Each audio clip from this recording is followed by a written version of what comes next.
Hey everybody, Maureen will be on in just a couple of minutes. She's having technical difficulties and just had to reboot her computer.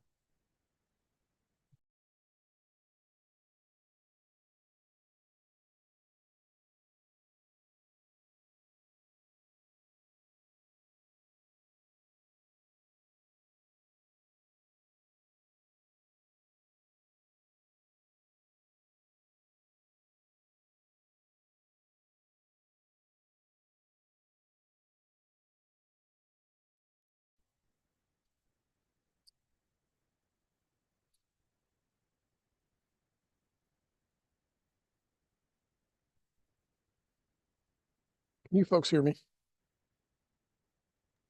Okay. I can hear you, Gary. Thank you. Yep.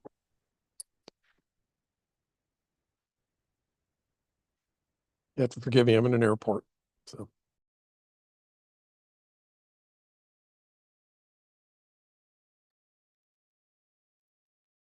Are you ever not traveling, Gary? Doesn't seem that way, does it? I have 65 locations and I have to cover them. So Holy smokes. Wow.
All right, everyone. Looks like Maureen's joined us. Yeah, thank you. Hey, I, Maureen. I apologize. I was logged on and then all of a sudden the audio wasn't working. I had that problem before. But anyway, I'll call the meeting to order and thank you all for being here. I don't think I have anything to say except that we are going to take some time I think at the end of the meeting, or do you want to do it at the beginning, John, to talk Yeah, about? recommendations? Yeah. Sure. So just to make everybody aware, we're it's September. Um, and we, as you know, we have a report due at the end of the year for the legislature, part of which we should provide recommendations, just like we did last year. But since last year we were dealing with a tighter amount of time, we thought we would just mention it today. That uh, Not that we're asking anyone to have any recommendations to discuss today, but certainly for the October meeting, people want to start sending us. recommendations that we can compile, much like we did last year in, I believe, a Google form that we sent to everybody where you could vote for or against and provide your reasoning. We just want to make sure that we're giving everybody plenty of time to work on that process, so we're not as rushed as we were last year. So just to give everybody a sense of that going forward before we jump into the meeting today. So back to you, Maureen. And just a reminder, last year we had to ask for an extension, and I think both my co-chair and I would prefer not to have to do that again this year, if at all possible. So we would like to be able to get this report out in a timely manner over to the Human Services Committee. Okay, so as far as the I don't know if I can take a motion. I mean, I can take a motion, but I don't know if we are in a position to approve the minutes. David, do you have your hand up? I want to table the minutes because we didn't get them till the day before. And yeah, I didn't have time to review them the way I would like. Okay. And then Becky, I noticed that I saw your email. So I think Brianne, I'll let you weigh in, but I think that we need specific you know, I would like to change this to this kind of thing, or I would like to add this into the very specific. Is that correct, Brianne or John?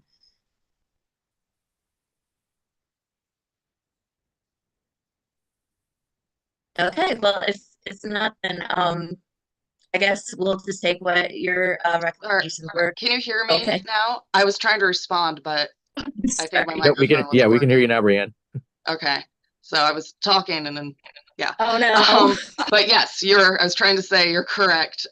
Just specifics, and I'll change the minutes. Okay, perfect.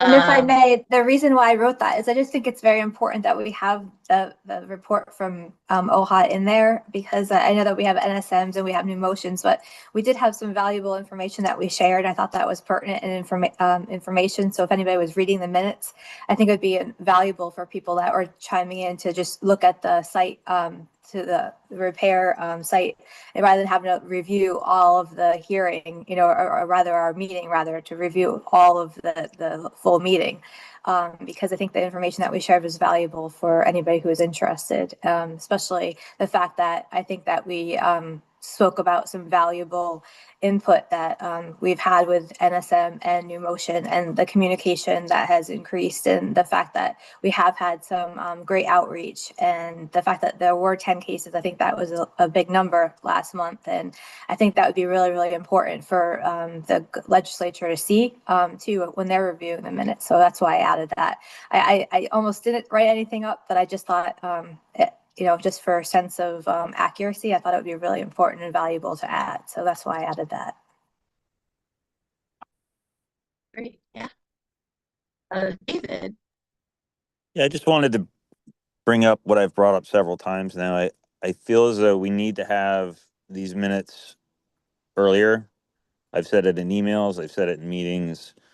Having 1 or 2 days to go over, you know, reports, and having a day to go over minutes, and I just don't feel that's enough time. And it's just been happening consistently. And, you know, I understand life happens and things, you know, take priority maybe sometimes over others, but we really do need to get this information much sooner than 1 day prior. Thank you.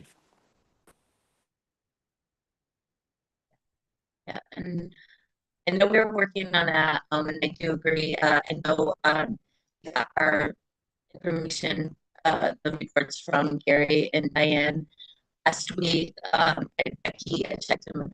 He doesn't have a written report.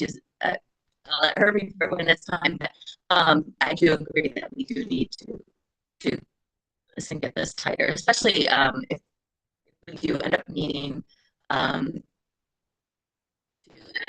add meetings, then you know, need to make sure that we have a schedule so that we know when we're getting the minutes and everything.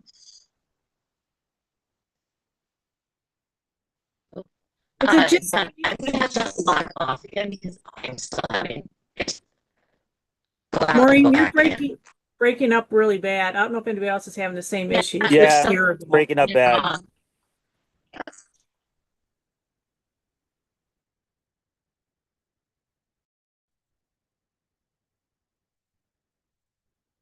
Did we lose her?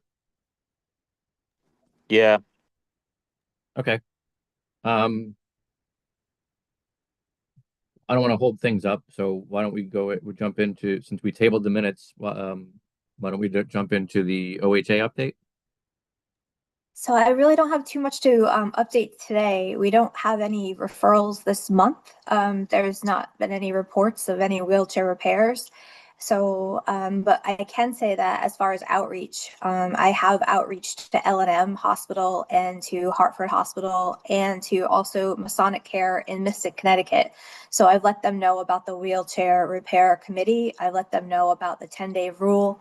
I've let them know about the law, and that I am the resource at the OHA site, so that they can call and they can report anything to me, and that I would be the person, their resource. So that's basically my update for OHA. If anyone has any questions about anything that we've done or anything going forward, I'm more than happy to answer questions. But other than that, there's really nothing to report this month. Go ahead, Sheldon. I see you have your hand up. Yeah, thanks, Becky. I just wanted to respond not to what you just said, but in your email of on Tuesday, was that yesterday? Yes. You kind of took umbrage or something. In the minutes, it said that I quote, Taubman expressed concern that OHA may not capture the full consumer experience as a government agency, close quote. I didn't check the video to see exactly what I said, but I suspect what I meant was that in terms of the problem out there, you're just going to see a tiny Exactly. tiny slice. The industry has refused to put on its website that you can contact OHA, and so there's just very little. We don't have a big budget. You don't have a big budget to get out the word. So I can't remember what I was exactly thinking or said at that time, but I just want to respond to that to say, we know you guys are doing a great job with what you're getting, and the problem is, what are you getting? I appreciate that. It was just the way it was written in the minutes, and I know Bryn probably didn't think of that way either and I don't know how it was said in the transcript either. But when I read it, I just didn't want anyone to portray it that way, because I didn't think that's how you meant it either, Sheldon. And so just the way it was worded, in a way, it kind of looked as though maybe we weren't up to our par of what we were supposed to be doing. And I just kind of wanted to, and I knew that that's not what your intent, I didn't think anyways. And that's why I say it may be construed in the wrong way, but maybe we can reword it in a different way that, OHA doesn't have maybe the capability always to capture, everything, because that's not, what we have. But I don't know how we can reword it in a different way, but I think maybe a rewording might be helpful, because I understand what you were trying to say, because I think it's important what you were saying. It's valuable information, is that we don't have the background always, and that's not something that they always report to us. And like I said, though, I try to get as much information as we possibly can when we do those intakes, and I try to get the background so that we get more information as much as we can to capture that. And but that's not something that we always have. But I understand what you meant. But when I was reading through it, I'm trying to look through it as a guide through our agency as well, and I just don't want to look in a negative way towards our agency, in a way that we're supposed to do that and we're falling short. So that's what I was just trying to not have happen. So I appreciate that, Sheldon. I appreciate your response too. And the only thing I'll say is that we can't ask Brienne to modify minutes based upon if it wasn't said. Of course, right. No, I understand that as well. But I can check that. Thanks. Any other questions?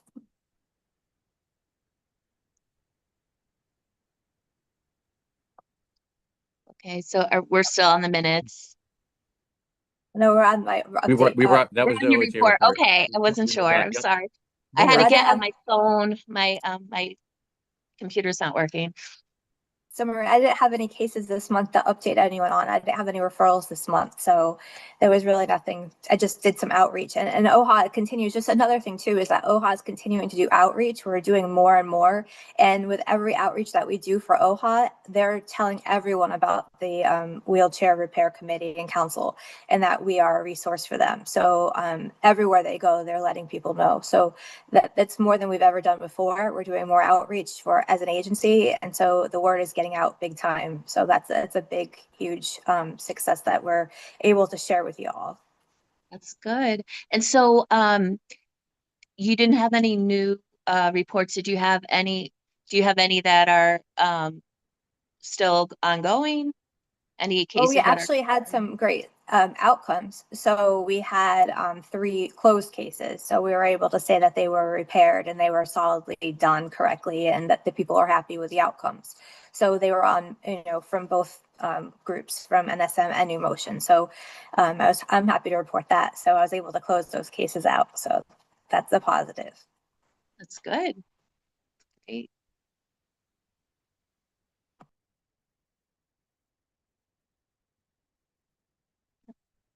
Okay, seeing there's no other question, we don't have any other questions.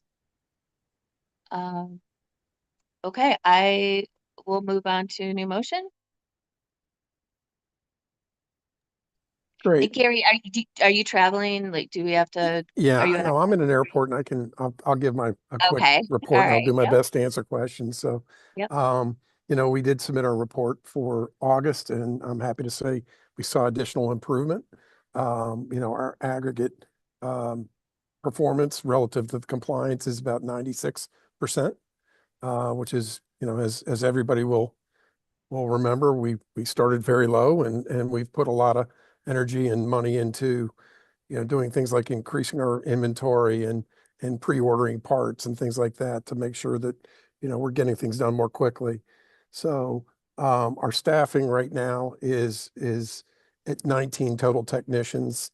Sheldon, the sort of translation factor that you wanted is I think it's 8.1 as far as relative sort of availability of repair techs, which is down 1 from a couple months ago.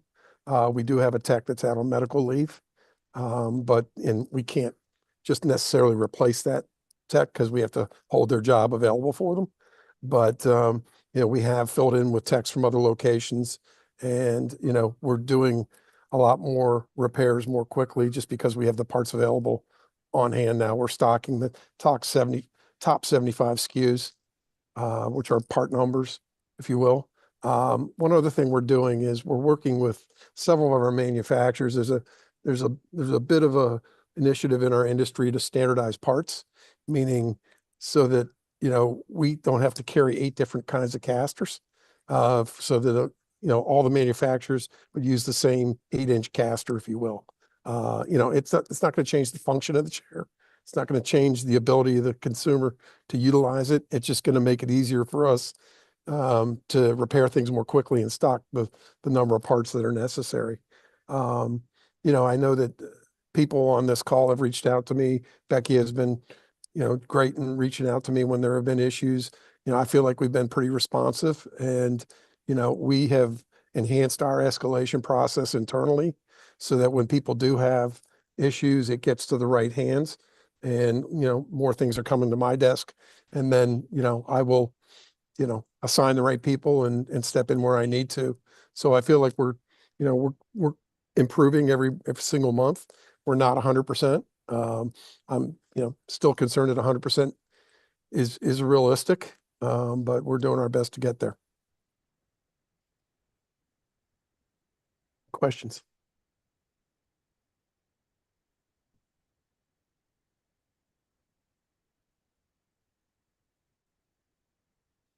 Sheldon? Sheldon.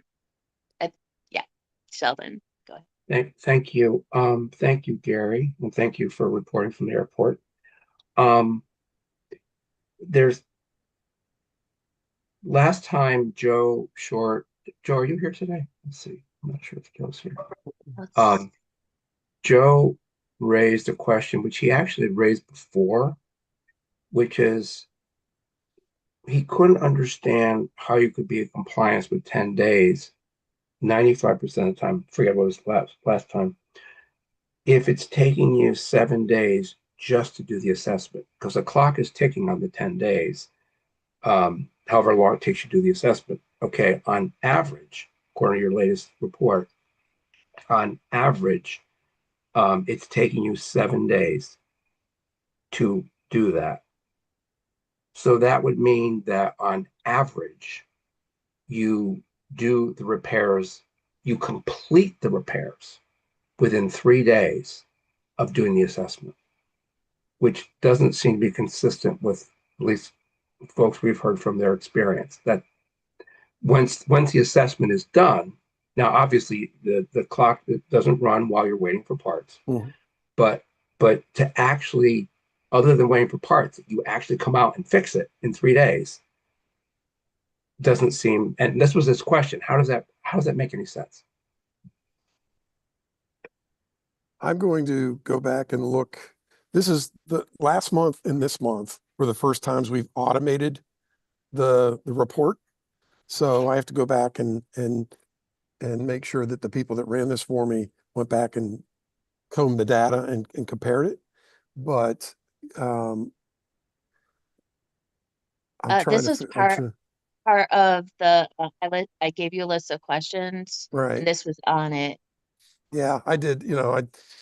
This is one I wasn't able to get my answer on, but I will research that. But I can tell you that, with our parts on hand now, we are getting more, from the time to eval to the time it's finished. If we don't have to order parts, it's almost instantaneous. We're almost doing it next day. But you're coming out within 3 days, because we're talking about, we're only I mean, you want to talk about the whole thing, but the consumers are really concerned about the in-home number. And you're saying that you're from after the eval, again, time waiting for parts doesn't count, in the analysis. But other than waiting for parts, you're saying you're coming out and fixing it in the home in 3 days from the date of assessment? I'm not gonna state that right now. I want to go back and validate this and because that's something I didn't catch in the numbers when they came to me. But I can tell you right now, we're doing a number when customers do come in, a number of the repairs are done same day. So that's bringing our aggregate down. That's when they come in, and that Right. you want to keep talking about the aggregate, and the consumers don't want to really talk about that because their emphasis is in home. So the thing is, Gary, this is what you said last time. I mean, Maureen pointed out that you were also in writing asked to do it. Last time when Joe said this, you said you look into it and get back. That's what you said last time. So like we're kind of losing patience because this is what you say every time, that you'll look into it and get back, and then you don't. Yeah, I apologize for that, and I will do it this time. I'll make a note of it and make sure that I get an answer for you, and I'll respond in writing. Okay, we really appreciate that. And the other thing is, this is more of a comment than a question, but you say that you're doing better, and the fact that it's better in terms of the parts coming in faster is irrelevant to the numbers, because that you get a pass on that. So if your compliance numbers are getting higher, as you say, that means you're doing better if the numbers are accurate in terms of actually putting aside waiting for parts, coming out, doing the evaluation, coming out and doing the repair. But your numbers for staffing haven't really gone up. Your 8.1 is equivalent, 8.1 full-time equivalent is more or less what you've been for like a year based on the data. No, so we were at 9.1 at one point, and we've lost you're one lower. tech. Okay, so now you're even lower. And so if your staffing is even lower now, we don't understand how you could be doing better. So this is a comment, not a question, but it basically adds to this serious skepticism about how you can be complying with 10 days in home when it's taking 7 days just to do the assessment, and when your staffing has actually gone down. What I can tell you that I do know is that our overall days, including waiting for parts, and even if you segregate the waiting for parts, our overall days are down. And we're down even on the median. We're down on the P75 and the P95. The P75 and the P95 are the more critical ones because those are the more severe cases, the more complicated cases. And when those days have come down 2 weeks in the last year, that means our overall response times and everything are getting better. Our median level has stayed flat. It's down. It's stayed flat the last 4 months, but it's been down 5 or 6 days year over year. So we are getting better. So our actual, if I recall, last time I looked, which was last week, our response time from our manufacturers is actually up 2 days on the average. So we are overcoming that and getting better. So I mean, I can tell you my actual data, and I'll go back and look at that number and try and get a better answer for you. But that's what our data, how we measure it, we have gotten marginally better over the last year or so, and even over the last 6 months. Okay, we'll look forward to seeing that. I'm sort of speaking for Joe now, who's not here, but he Right. really was wanting and pushing to get an explanation of how it could be in compliance with 10 days. Okay. And several members of this committee have reached out to me on their individual cases, and I think we've been pretty responsive and done everything we can to get them done as quickly as possible with what's in our control. Yeah, and you know what? We're sure that's true. And the problem with that is the very, very tiny percentage of squeaky wheels who are on TV publicly calling for help. So those people, when they contact you, of course, they get attention. We're concerned, all of us on this committee are concerned for the 99.99% of people who don't know anything about this council and who are out there and don't have anybody to talk to and don't know about Becky. Well, what I will say is that our customer satisfaction ratings, our surveys, which we don't do, they're Bird's Eye, Google, and other ratings, are up significantly since this process started. And that is, we feel, a testament to our investment in the people and the time and the inventory to make our response times better. I will get the answer for you on the data, okay? But I can tell you in the aggregate, we get better every single month. And I'm going to stand by that. Thank you. Thank you, Sheldon. David. Thank you. Hi, Gary. So I got my chair fixed today, so that's nice. Your tech is, it was nice to get my brakes fixed, but I want to kind of get into my experience this past time. Mm-hmm. So when I called in to get my brakes replaced, the guy on the phone said they don't pre-order parts, and he started a little bit of an argument, but I said, no, that's not true. You guys do pre-order parts. And he was, whatever. You can go back and listen to the phone calls if you want. Right, But, sure. and I said, listen, I need to talk to someone in Rocky Hill because that's not accurate. You guys absolutely pre-order parts. This is an off-the-shelf part. This is going to be covered. So we got beyond that. And then, I did the eval on the phone, all that stuff. And, I went back and forth with you, get the part ordered. It was ordered on a Friday. And Ty Light sat on the order for 3 days. They didn't even, it didn't get sent out for 3 days. And that's after me putting a fire under somebody to see what was going on about the order. Because, it's not just New Motion and National Clean Mobility. The manufacturers slow down the process too, although it's not counted as the 10. But I think there's an opportunity there, and I've talked to some of your staff about this, that there needs to be better communication between New Motion, National Clean Mobility, and the manufacturers, because I've had this happen to me several times with Tylite where they sit on orders for a week or more. This time it happened to be just 3 days, and they actually had instruction by New Motion to expedite the shipping. That did not happen. So they didn't follow your direction as New Motion to expedite the shipping. So then the part came in yesterday, and the only reason why I got my chair fixed today was because we preset up the fix with the anticipation. Then that's not a common occurrence either, because you guys don't typically do that. But it's my brakes, and it was a safety issue. because Yeah. I mean, I had a piece break off the brake. So that's my experience. Um, and I think the issues I just brought up was one, your phone staff are still, not understanding what the process is for Connecticut. I don't know if it's different in other areas, but in Connecticut, we have a process, so they're not educated on that. They like to get slightly argumentative when I give them contrary information to what they know. So that causes a problem from a customer service perspective.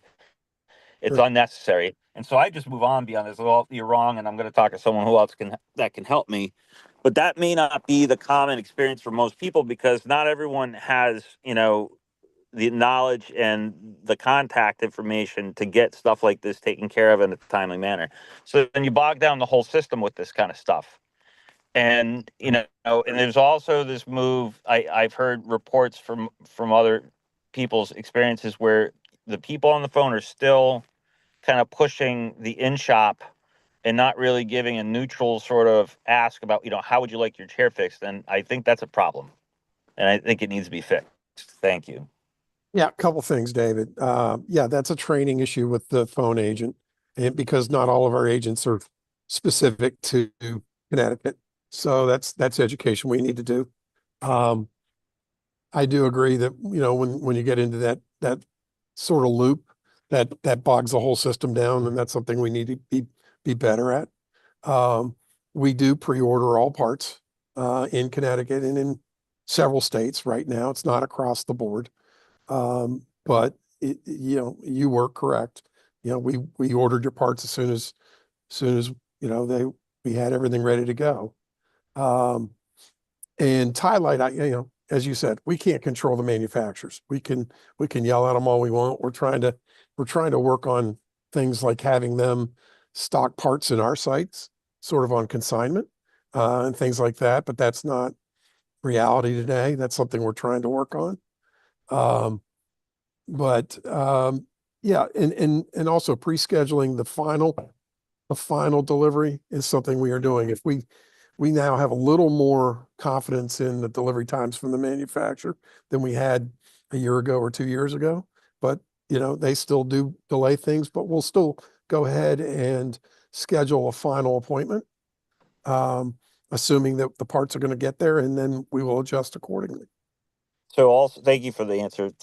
So another issue that I brought up with one of your employees is that I said, well, why? It's been talked about how you guys are stocking parts, and I would argue that brakes are a pretty common part. They're off the shelf part, and they're an important part just from a safety perspective because without functioning brakes, you can't transfer properly in and out of wherever in a bed or whatever. That was my biggest fear for since I Yeah. called it in because I had a piece break off of it. But the point is that there was talk about having this stuff stocked. Is there a way to make sure that we have something in stock where even if it's not the exact brake, something, because if my brake failed, I would have had to MacGyver something together just to, transfer because to my knowledge, you didn't have anything. Yeah. So that's a problem. A brake seems like a simple part, but it's an important part for safety. Yeah, and one of the things that's difficult, David, is that Tie Light's brakes are different than Quickie brakes, different than key brakes. Yeah. So we would be carrying, you know, 800 different styles of brakes. So, but yeah, I mean, that's something I'll take back and see what we can do. It is obviously an important component and one we would hope that the manufacturer at least has in stock and can get to us, next day at the very least. Yeah, I mean, for them to sit on the order for 3 days and then the only Yeah. reason why it was done on the third day was because someone was in their ear about it. And Yeah. that's the only reason because again, the last time I went through this, I didn't make it a thing. I just waited, trusting that I was going to get done. I'm like, no, can't do it. We're doing the same thing over again. We're going to be sitting on this order, and it's like that slows everyone down. So they really need to step it up as far as getting stuff out of their warehouses. I mean, I know it's coming. This part came from Washington State. It's not like Mhm. it's in Jersey where they can throw on a truck and get it there, but they can fly it, whatever. But to sit on the order for several days, if not longer, and I don't know how much of a problem this is with you guys, are they like, what's the average, time they're waiting on parts, or is it too dependent upon what part you're talking about? But it's just a problem for a simple part, and it shouldn't take that long, and they shouldn't be sitting on orders. Yeah, median, David, which is as close to average as you're going to get in a statistical analysis, is 12 days right now for us to get parts. Wow. So you were at the fast end actually. So Yeah. I'm happy for that, but it's not right. It's not what it should be. But I'm trying to control what I can control. Yeah. So Gary, Thank you. Thank as you. far as, okay, first of all, your parts, I'm under the understanding that you only have one go-to for each part. If you need the brakes that David needed, you only have one place to go, is that correct? Yeah, I mean, if it's a tie light part, I have to go to tie light. Okay. That's not necessary on certain common parts like wheels, tires, that kind of Okay. stuff, bearings and things like that. We can get third party, manufacturers on that kind of stuff. But if it's a specific part to that chair, because tubing sizes vary, the hardware, the screws they use and things vary. And this is one thing that we're trying to get manufacturers to do is get some standardization of parts, because it's kind of like the car business. If you've got a Ford versus a Chevy, it's not the same part, you know? And so we do our best to keep what we can. And what we actually did was went back and looked at our 200 top, the parts we ordered most, the 200 top ones. And some of them were ones and twos, so we didn't go to those. But those that were the most frequent, the top 75, we stock now in our location there in Rocky Hill. And we're starting to do that across the country. It's only been rolled out for 3 months, so getting it to, our total 130 branches was kind of difficult. And oh gosh, I just lost my train of thought. David, go ahead. Separate question. It has to do with the shop, new motion. Oh, Um, okay. what? Well, first, well, hold on. I just wanted to fit because this is on the same topic. Sure. First, yeah. So Gary, as far as the when you're having problems with the manufacturer, are your staff on top of that, or do they just wait till the part comes? Well, we are usually, when we place the order, we are given an expected date by the manufacturer. Okay. And, we push back on that as much as we can, get them to, we can request expedited shipping in certain situations, but even expedited only means they may next day, but it's from the day that they ship it, not from the day they get the order. Right. So, if they don't have the part in stock or they have to manufacture it, we're at their mercy, but things like motors, things like joysticks, the more common joysticks and things, those are the things we're starting to stock. And the things that break more frequently, unfortunately, some manufacturers have history with certain parts breaking down, and we're stocking more of those so that, if for instance, there's a certain cable that Quantum uses in all their chairs, and that cable goes bad frequently. And that's a problem too. The chairs are not made to, to endure, the elements the way that they are when some users. And some of that's just based on the reimbursement structure for the chairs and that the manufacturers are using cheaper parts. But at the end of the day, to your initial question, we stock everything that we can that we feel like will fix those chairs more frequently. All right. And you said that you pre-order all parts. So what does that mean? What that means is once we do the evaluation and we know exactly what we're going to need, we have a level of confidence now that it's going to be paid for, 75, 80, 90% of the time with most payers. So we go ahead and order the parts. We take the risk. And then we continue the funding process. And then hopefully the parts get here as quickly as they can and we're ready to do the repair. And that's all across the board, because I know Yes. Medicare still needs Yes. prior auth. Doesn't matter on the payer. Okay, Yeah. that's good to know. Right.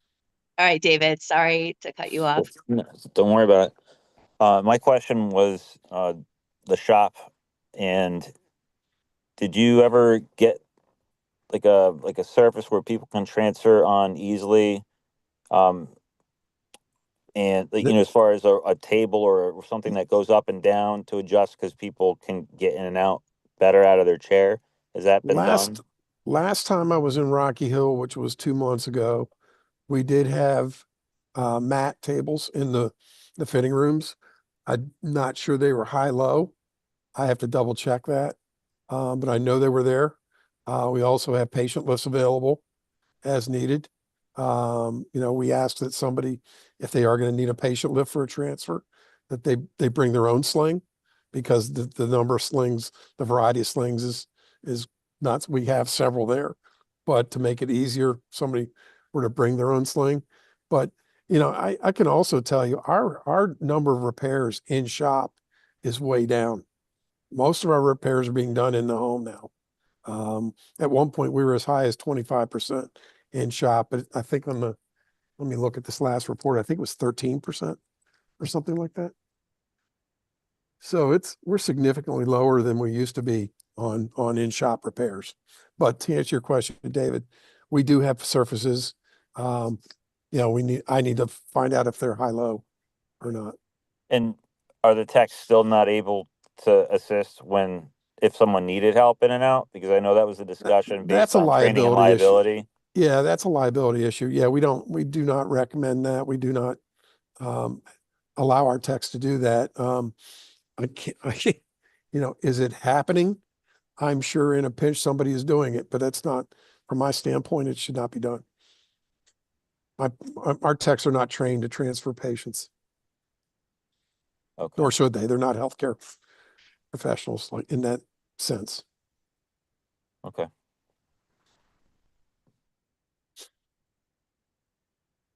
Okay, and then there were two other, oh, Sheldon has his hand up. I'll let Sheldon go and then I'll do my follow-up question. Sheldon, go ahead. Thanks. Gary, I was actually pleased to hear you say that you have a fewer percentage of the repairs are in shop now. I know, right from the get-go, you made very clear that was your goal, to get more people into the shop. The consumers do not agree with that. I mean, we agree it's a choice, but we do not agree with the push to do that. I have two specific requests related to this issue, since it's been addressed by David and you. And this is something where I hopefully will be in the minutes. It's two very specific requests on this subject. One is, I have talked to consumers who had the exact same experience that David just reported. It wasn't David. Once in April, then in August, where they called New Motion seeking help with something's busted. And the caller, the person at the call center, did not even mention in-home, only mention like you can come into the shop tomorrow or something about in the shop, and didn't even mention the in-home. And as you say, it's a choice. Well, it's not a choice if you're not told. So you said the problem is that the training of the call center people, because they're, I guess, national.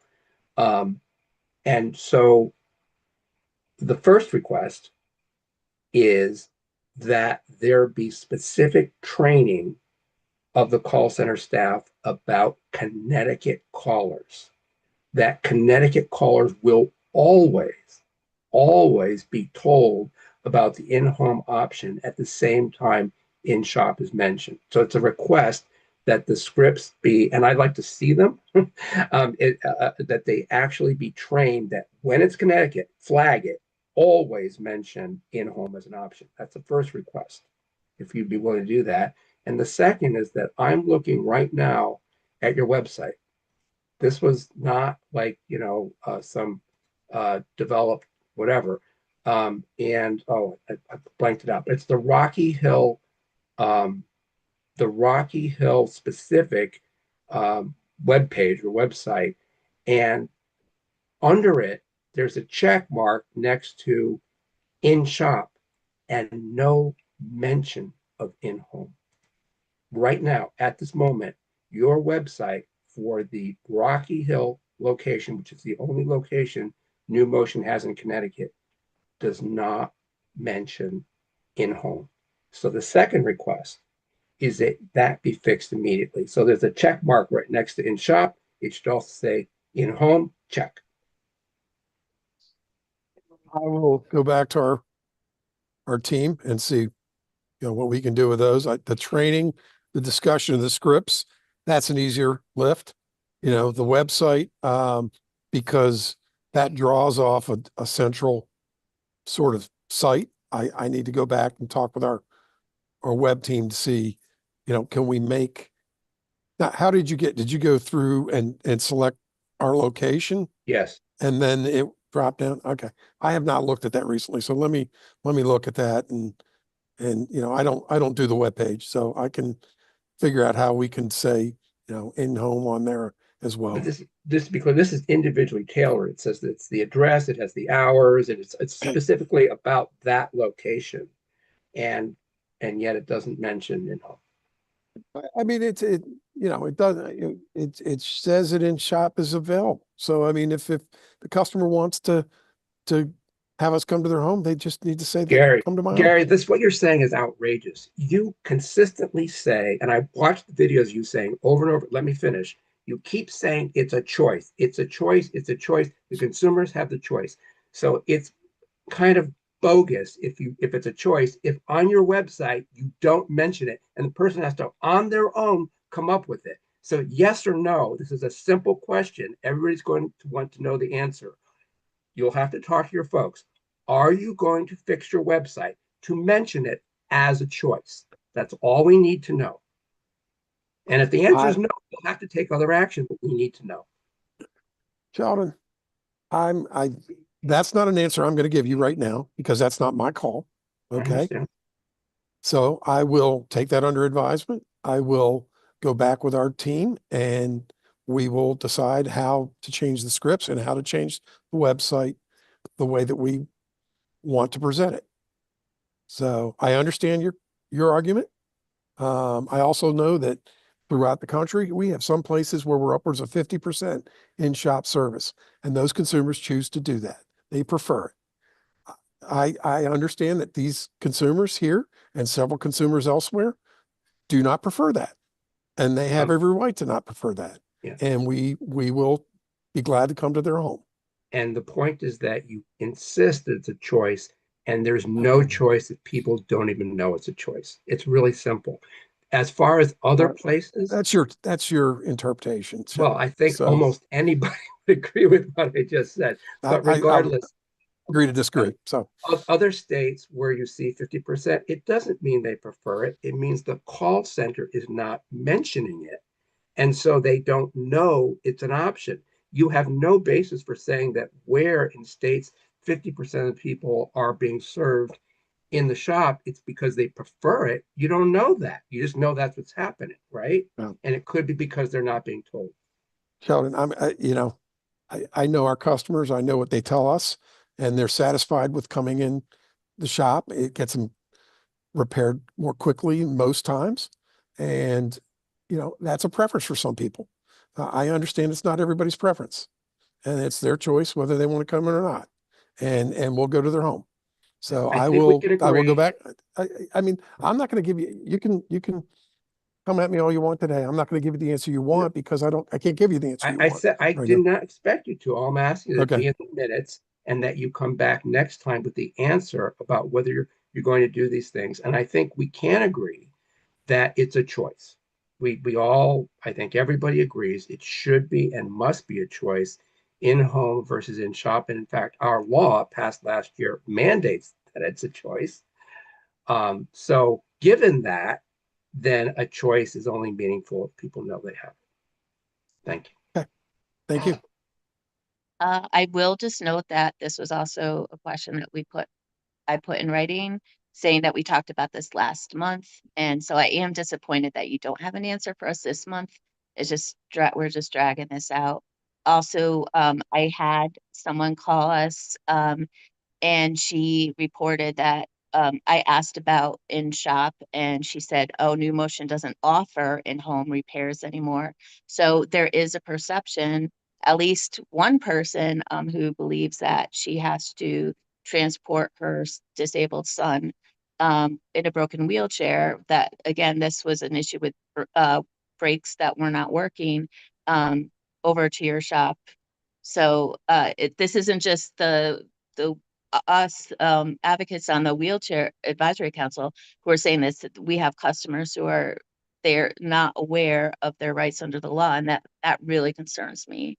We're over a year into the law, um, and people don't know what their rights are. So, and the other, there was another question about how people can contact Connecticut directly when they have not necessarily to start, but when they have an ongoing repair, they don't know if they have an issue or a question, they can't contact someone directly. I know when I have a repair, I get um, the list of my contacts and I have an email address. I don't have a phone number, but that was that was also one of our questions about that. So I'm just So, curious what. yeah, I do have an answer on that. And you Okay. and I had an exchange on that, Maureen, that, our system is set up now to where if there's an existing order in the system, the call should get routed to a service coordinator of experience who should be able to go right to that order and help with that situation. If that person, or if it's happening recently where someone hasn't been able to get routed that way, I need to know because we need to change our phone trees. But currently, the way our system is designed, and we started this process back in January, where we transferred, everybody's now on the same phone system. We had two different phone systems, which was kind of clunky, but now service and rehab are all on the same phone system so that we can transfer calls back and forth. And also from our agents that are offshore, they can transfer calls to an agent that is handling the order. So the system now pulls up based on email address and phone number and whatever, and it looks for an existing order and then should route somebody to the right person. If it's not happening, I need to know. But if someone had a question specific, uh, for instance, if they want to come into the shop and they have a question about the accessibility in the shop, and they don't know who to call, because I mean, are they going to get routed? I mean, how would that work? That's a different question because that doesn't come up based on an existing order. You're saying that's somebody with a new order or, with a new request, Possibly, but they want to, yeah. yeah. Well, the agent that answers should be able to transfer them. Oh, And that was the benefit of the system that we just went to, is the ability to transfer internally like that. And so they should be able to transfer to somebody that is tied to the Connecticut office that can give okay. that response. That's a concern. Yeah, that's the question that's come up a few times. So Okay, good, thank you. thank you. David. So going to the local connect, and you can correct me if I'm wrong, but I believe in the past when we would call in, it would go to a person that was, I guess, designated for, I guess, based on town. Am I right on that? And so that eliminated at some point, and are you getting back to that kind of situation? Like, Yes, how does that work yes, right now? yes, we are going back to that. Okay, And that's good. that should be direct. It should be either if David, since you had an existing order, if you're calling in, your phone number should trigger it to go right to that order, which would then go right to the agent that was working with it. Okay, so we're gonna have, I guess, a set person perhaps, or set group of people It that may deal not with be, us based it'll be on, a set, I would say a set group. It may not be a set yeah, person. okay.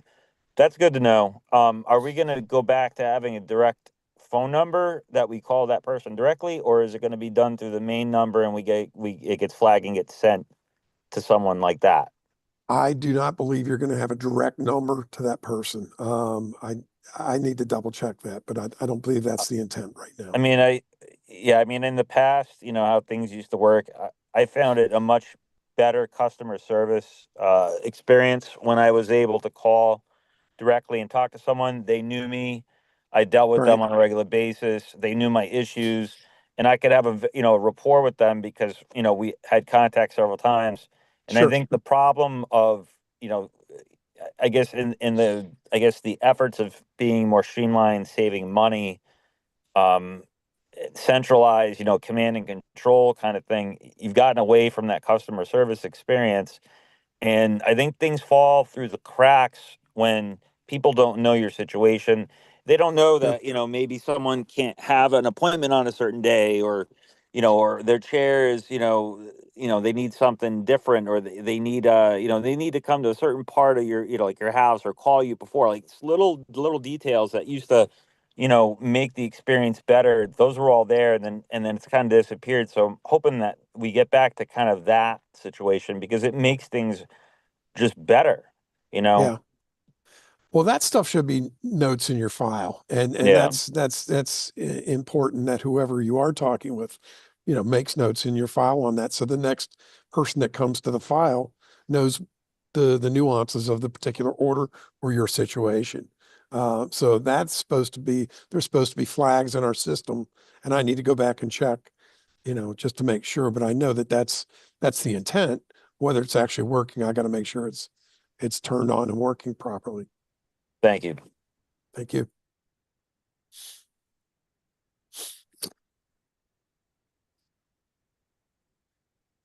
Other questions? Hey, I think we're We're we're good, we're, Gary. we're done I'm interrogating sufficient. Gary. We're done I'm Yeah, sufficiently I interrogating Gary grilled. today. I'm done. I'm sufficiently grilled. All So right. that's right.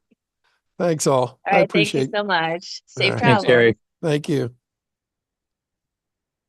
All right, we will move on to NSM and Diane's report. Yeah, so I want to make sure too, I backstop some of the things that Gary was sharing in that. So I'll just summarize our report really quick. August, we had a little bit of slip. We had some schedulers that were out on vacation, and we looked like we missed a couple of days on some in-home scheduling windows. So we slipped down to basically 88% compliance for the month of August. And I do have one tech that's currently on medical, so he's got some limitations, and so they're currently been pulled back into the shop to assist. So we're a little bit short, but hopefully that will be remedied this month. It looks like it already is, and turning back up into the 90s again. So those are kind of the main highlights. I'm not going to necessarily read everything back to everybody because I'd much rather have answered questions. To the points that Gary brought up about manufacturing, I know I've voiced this in past reports on timelines and days and waiting for that, and what Gary shared before about credit, what we call credit accepting, when we do with our parts and anything that comes in. We're pretty much doing that across the board in Connecticut. And not just in Connecticut, kind of all over the place, like Gary was explaining. And we have been meeting with the manufacturers and sharing our frustrations and struggles on sometimes on the coordination of that. Sometimes too, it's our techs, if they don't go in and put that PO order in fast enough, then it's a delay. And then when they does get to the manufacturers, they may sit on it for a day or two when they decide to go and pen through their orders. So that's something that all the companies are working on, to like the points that Gary brought up. I just want to backstop and share that we are doing the same thing. So they're getting it from the manufacturers from both of the national providers that are out there. There continues to be work in progress on that. The one thing that we did have happen in our system, and I'm curious to hear if anybody's experienced this. So we had some new phone systems that went into our whole entire company this past 2 months. So we had phase-ins going in. So I'm curious to know if anyone's had any problems calling in or anything like that, because we went to a new phone system that's a better system than what we've had before. And I always get nervous when we do this because I see a jump in complaints or something that comes up, people not following up or something that, and it's a whole new system the entire company switched over to. And we did the final phases this month, but I know Connecticut and the New England market was one of the earlier ones that we did. So I do want to know if anybody on the call here has experienced anything, or let me know and just to share that information. I always get a little nervous, like I said, when we do some major switches like this, because it always seems to be growing pains. We do have part of ours to the questions that David was bringing up. We do have centralized customer service that we initiated down in our Chattanooga office this past probably 6 months that we've been working on and transferring some things. We have an initiative and some things that we're trying to work on too, is where I see a fault that comes into play is sometimes if we do a remote evaluation on something and it works or doesn't work, it's not always getting a warm transfer with the new phone systems over to the local branch to set up with the customer service rep that's in the branch, not the centralized customer service team, to make sure we follow up and set some of those things up. So I have a meeting this Friday coming up to look and see if there's a little niches that we need to fix or look at some of those points that everyone kind of voiced earlier to make sure we're capturing those same things. But I wanted to make sure I just shared today some of those things and just ask if anybody's had those experience with the new phone systems or any of those concerns. And I had like 2 complaints that came in from Husky this past month. I'm looking at some things. The one thing I want to ask a question of this group, and this came up mainly, Sheldon, I have it for you. The concern that I got voiced over to me, this is a client with respect to HIPAA, so I'm not going to go down that road, and I already gave all the data back to Husky Plan. But with the fact that we don't have to get prior offs and all those other things, and we get everything scheduled immediately for repairs and stuff like that, I want to be very clear. If a client has a product, a chair that's well over 5 years old, this client that happened to have a chair that was 10 years old, they were advised don't let them do a new piece of equipment. They were advised to get the repair done because the law states they have to get done on a certain day. The chair was too old. It was corroded. There was multiple problems. The client didn't return phone calls, didn't pick up phone, but they were advised because of the law, we had to repair it and not push for a new chair. And I'm a little concerned about that being shared out there because the chair really should have been replaced because it was a horrible condition. But the field team is just going out and doing them because we got this timeline, get out there, get it done. And I got upset. I'm saying, wait a second, we should advise the customer and we should have looked at it in person first and not just go ahead and order all the parts and get out there and do the repairs when it could be fixed because there's parts that were no longer manufactured, things were corroded on the chair.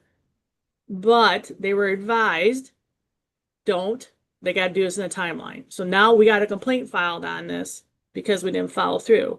So I want to make sure we're really clear. I told the team, you should have stopped, made a call to Husky directly, had the conversation with the client on there and reviewed and said, look, this is not safe. It's no longer parts manufactured, whatever. But I want to make sure we're advising that and looking at it and asking those questions too, not just automatically jumping to, here's the bill, you got to enforce this. I get it. I'm a little concerned with that when that was shared, when I looked at everything and I'm like, what the Jesus? And the other thing about us not sharing and not willing to post on our website about the law, we are doing it when we do new equipment about the timelines on it. That's part of our packets too. So I'm a little concerned about some of those statements. So I just kind of wanted to bring that up because that was a bit, when I got back from my medical leave this week, I saw all those things and I was answering up on them. Sheldon. Well, I was raising my hand about something else, but you asked me directly, so I'll respond. Yeah. The law requires repairs to be done in a certain time. Yep. That's assuming a repair is requested. And I think that there's nothing standing in the way. And in fact, it's entirely appropriate for the reasons you said to have the conversation.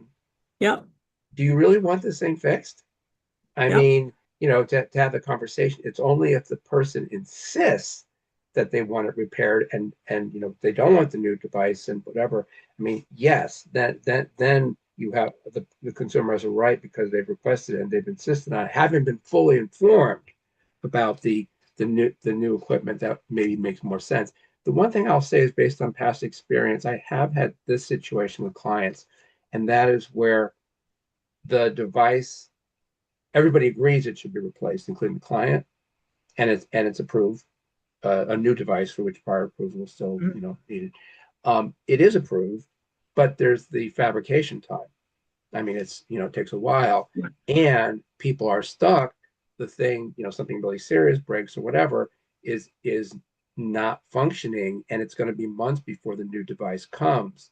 So people want to get that thing and have a right to get that thing fixed in the meantime, you know? Yeah, So but they also have the right to get the loaner chair for that safety component too, though, Sheldon. So that's, and this person's chair easily should have been on this, the loaner chair, because it was not even a power chair. I mean, it was just, but that's where those come into play too. So there's that catch 22. We got to have something there when that does go down or someone can't get to it in timeline. Though, so there's all those other things too. It goes back there. I was just a little surprised and frustrated when I saw that, because we've been trying so hard to make sure we're jumping on it, right? But also safety and impressions. When I saw that came over with how it was written from the state, it just kind of just didn't sit well with me, to be honest.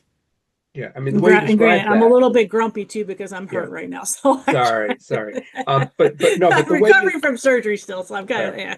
okay, well, thank you. Thank you for being here. Given that. But no, but the way you describe it is right in the sense that insisting on repair when the person isn't informed about the better option, if it may be, for Yeah. replacement is not, and right, a loaner situation takes care of the interim thing, assuming obviously there's an issue of customization of sizing and all Right. that, which is a problem.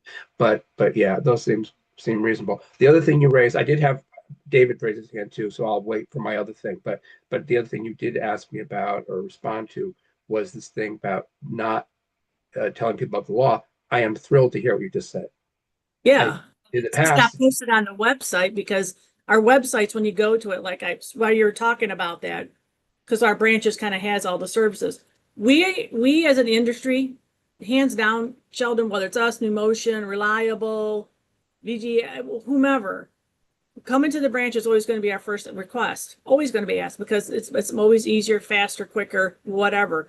But the options out there on there. So when you see that, it's a generic, come to branch, we'll try to set up, what have you. We're always going to ask that, especially if we know someone's got something like a scooter, or they're mobile to begin with, and they're doing stuff that's not, now it's a power chair and all that stuff. We know when we see those, they're not going to be able to, because they're stuck, because it's going to be have to go in the home. And our numbers should be showing that we're not swaying people, because our company is less than 5% in branch repairs. I mean, it's just it's a moot point. I mean, to be honest, but I get what you're saying because of how it's written up and the options are there. And then when we got centralized customer service reps and how they're doing all those, and that's and their advice, hey, we'd love to be able to do in the branch if we can, and that's going to count the first thing they're going to come out with. And as an industry, we're it's a challenge. It's time. It takes time out. It's always going to be a little bit quicker if we can. But there's such a small percentage that's actually doing that out there. It's just the nature of the business. What I wasn't talking about NSM in my comments to Gary. I was talking about what New Motion was saying. And I thought the misleading part of not even mentioning a choice and then saying, oh, but it's a choice. Well, I went and looked at our website while you were saying that. And I went and looked at our repair on our website, and it does say, scheduling in a branch, but doesn't say or in the home. And so I immediately went back and pulled that and looked at it. So I can see how that could be construed, but it's not when you called, can you come in the branch, or do we need to schedule? What's your ability is usually what the customer services are being advised to say when they call in. So I'll be curious, like I said, with our new systems and our new processes that we have. And I have, like I said, a call on this Friday with my CEO and our IT group and our customer service phone coordinators to have some conversations. Oh, thank you. But with regard to the thing you said earlier about that you were in the packets, you are telling people about the 10 days requirement. Yeah, on repairs and timelines on that. Really Yeah, appreciate because that. it's all part of the warranty and everything else, and it's part of all the packets. And our techs know, and I've had enough conversations and people shared even in these meetings that they're being told about it. Right. And does the packet include mentioning Becky's shop as well? That complaints. I know I don't have the OHA in there, because what we have on there is a formal complaints, like I said on there, and most of the time too, if the plan gets it. So if there's any complaints, there's also a customer concern complaint line that they have to go to direct. So even if you go on our website too, you'll see the customer concern line. There's a 1-800 number too, even. So anybody can call in And those get also routed because I get to see all those also myself. So that's why I kind of share. I had 2 of them that came in from Husky Plant this on repair stuff. So I was, being very vocal saying I had 2 of these came in this past month. What's going on? And so anytime we see those things, those get routed. So I track all of those because we have to do that also for compliance with a lot of our insurance plans.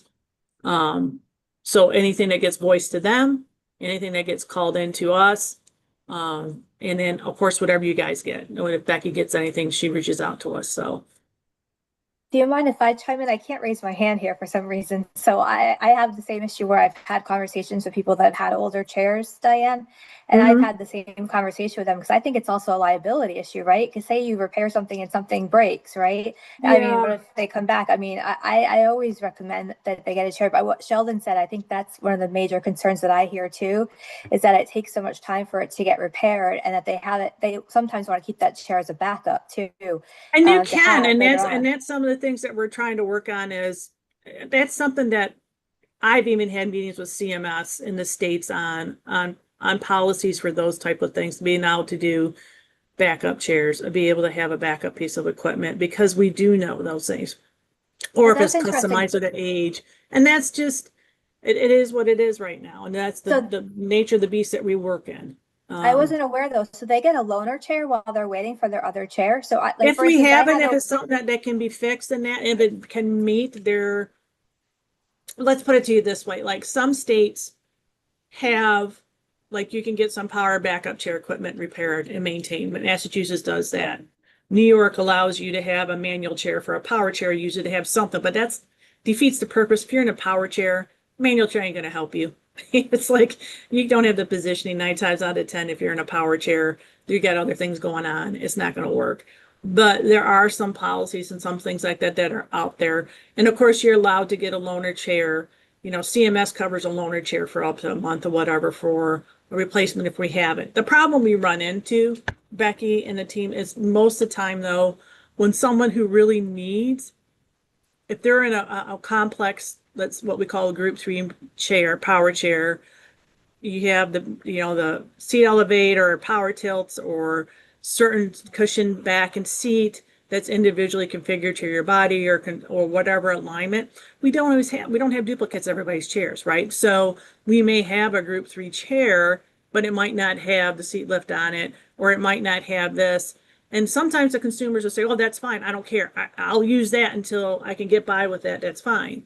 Sometimes it doesn't. And so that's the concerns and that's the problems that we run into with having the appropriate enough loaners sitting around. I mean, because we don't. I mean, it's storage, it's capacity, it's all those things that kind of go into those.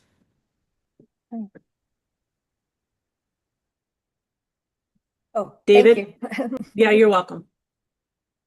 Yeah, is there a cutoff point by insurance or whoever is managing the situation where there'll be a refusal to fix a chair? Is it based on condition? Is it based on the age of the chair? A combination? How does that work? So, and I'm sure Jeannie Mahoney, who's on here from the Medicaid office, can share. So there's various things. So age of the chair, if, a lot of times if it's been multiple repairs on it, assuming that the client's not abusing the piece of equipment, right? That's one thing. Yeah. If during that 5 years, a lot of plans try to go up to 7 years before they replace a chair. I mean, they tried to set it. Technically, CMS guideline is 5-year useful life, but a lot of your commercial plans will try to push it to 7 years before they consider replacing, unless the value of that amount of repairs or the value of what keeps going down is over 50% the value of the original chair, then they may consider replacing. But they try to make it last as long as they can. And then we all know these things are used. You guys are in them, 10, 20 hours a day, and they get used up. And but that's technically supposed to last to 5 years minimum. Okay. Separate issue. How's it been going with getting repairs done in nursing homes? Have you been having any delays from any of these facilities? No, we what's still that going have on with that? some. Yeah, we have a couple of groups that still have set days that they're doing, but we have been working with them to get them done faster. And those days are kind of showing that when you look at the monthly charts that we're sending in. But again, it's a challenge for them too. It's not necessarily just working with us, it's working with their own staffing and scheduling. And that's really where it comes down to. And then the next thing I want to know is what has your experience been from your company with the manufacturers and, Tylite specifically? For me, I mean, they sit on orders, and is that happening with other companies? Do you find Yeah, this to be a and that, problem? yeah, David, I don't know if you heard that because I was backing up what Gary was saying. We've been Okay, meeting with all of them. We've met with all okay, the manufacturers too when all this stuff went into play and the timelines. Sometimes too, it's our techs. Our techs are out all day too, David, just to give you an idea. So if our techs are out all day doing appointments, they come at the end of the day, they can still enter all that stuff into the system to the manufacturer, put our purchase orders in or whatever. And sometimes they wait a day to get it because they just need time to get their paperwork done, right? So it's a matter of timing sometimes. Sometimes it's my tech took a day or two to put that PO order in to the manufacturer to get that part ordered. So then it sits there for another day. On average, when you look at the report, you'll see that my average time waiting for parts and stuff like that is 6 to 8 days on average. And that's been pretty consistent. And we have things already set up with, especially with Quantum and Permobil, the two big dogs that are in the marketplace for like the power chairs. We got automatically set up. We're automatically speed shipping with them. That's automatically set up for the Connecticut market for stuff. So those are some of the things that come up. And the other thing too that we got to kind of pay attention to is, especially with, let's say, the manual chair guys, either Sunrise, Highlight, some of the other ones, there's been some delays on some stuff. And I don't know why. Um, and so we're, trying to understand that too, as part of our working with them in negotiations and et cetera, et cetera. But this is something that's across the board for everybody. have you had an experience where they don't listen to you as far as instructions about expedited shipping? No, I mean, they charge us for it. So they have no problem. They'll do it because they can charge us for it, right? Okay, So, you know what I'm saying? That's not gotcha. a, they're sure, you know. Okay, thanks.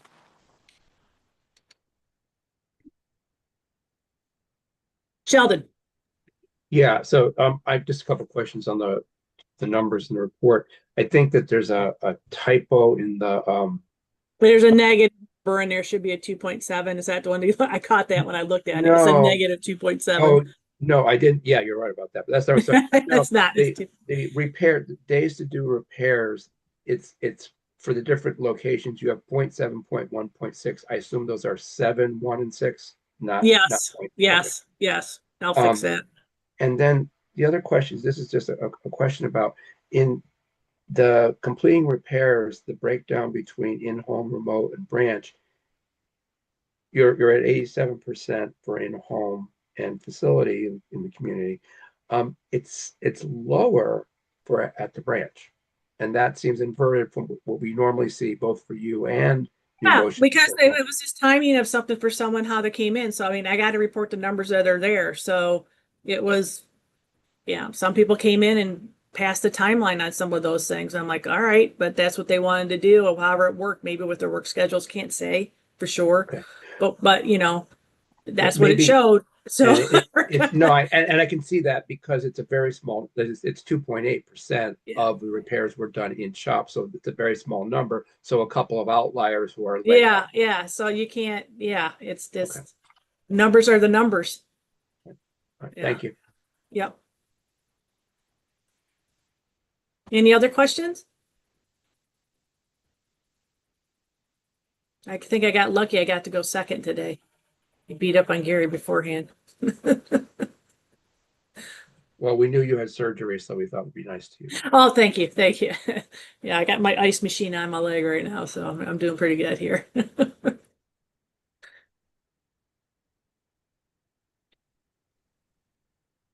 Okay, back over to you, Maureen. Okay, well, thank you, everyone. Uh, if we have nothing else, we'll talk, our next meeting is going to be the 29th of October. the last Wednesday of the month. I couldn't make the 22nd, so we pushed it back to the 29th. And so, Becky, if you have any reports, if you get them in for the 22nd, and Diane and Gary, if they can get theirs in by the 22nd, and we should be good. And please keep in mind we're gonna start looking at the final or the annual report. So start thinking about that and what your recommendations might be. And we might want to have them carve out some time in October, the October meeting, to talk about that. I think that's it. We might get out early.